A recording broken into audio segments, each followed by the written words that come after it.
back to Tipping Point. I'm your host, Kara McKinney. A hard pill to swallow is that pretty much everyone is nativist for that which they love. So Ilhan Omar is now providing yet another striking example of that by having the Prime Minister of Somalia fly out to campaign for her, putting Somalia first and America last if we even fall anywhere on her list.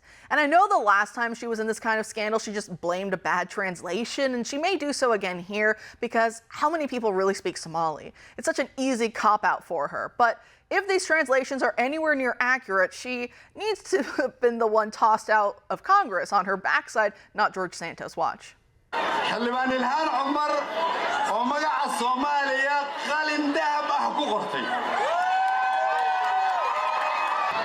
قضية إلهان معها قضية إلهان معها قضية مينيسوتا معها قضية غير مريكان قضية إلهان وقضية صومالية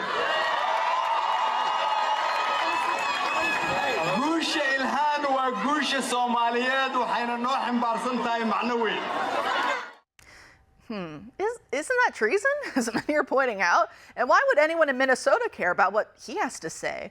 Well, you can thank unlimited immigration for changing that dynamic. Now, American elections are used as a rallying point for foreign conflicts. That's the new normal. It's all about how can we best utilize American blood, treasure, and prestige to settle my personal problems abroad, not what is best for America and Americans at home and abroad.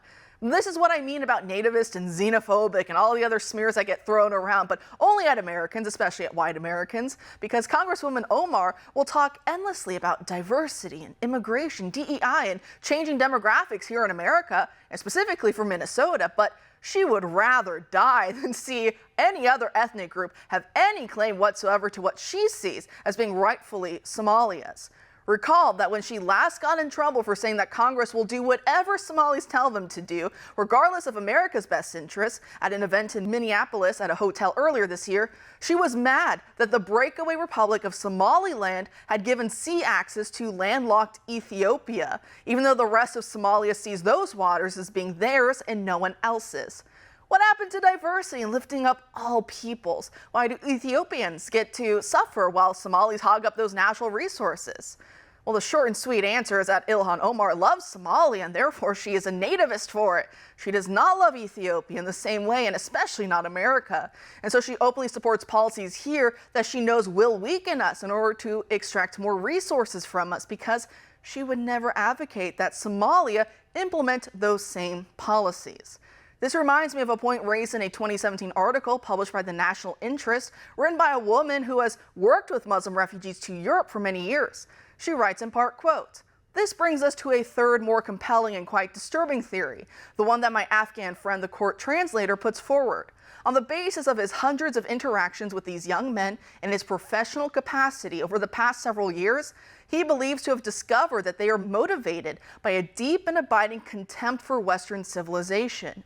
To them, Europeans are the enemy and their women are legitimate spoils, as are all the other things one can take from them: housing, money, passports. Their laws don't matter, their culture is uninteresting, and ultimately, their civilization is going to fall anyway, to the horde of which one is the spearhead. No need to assimilate or work hard or try to build a decent life here for yourself. These Europeans are too soft to seriously punish you for a transgression, and their days are numbered." End quote. You could say that about America too. So joining us now to discuss is Mike Pugliese, a former law enforcement officer and the founder of the Pugliese Law Firm. Mike, thanks for being here tonight. Kara, thank you for having me. Yeah, underscore that in that last paragraph you showed there, that the women are legitimate spoils. And that is exactly what we're seeing now, that these cultural terrorists are actually having a frenzy on women and children. That's who we're seeing in the human trafficking, the sex trafficking, and now what they call femicide and the killing. You know, somehow, and what I saw today and what I read today was that we have to be cautious that the State Department has come out and said that hundreds of groups of members of 5 cells are inside this United States, and that they can be green-lighted at any time to attack us United States citizens here on our soil.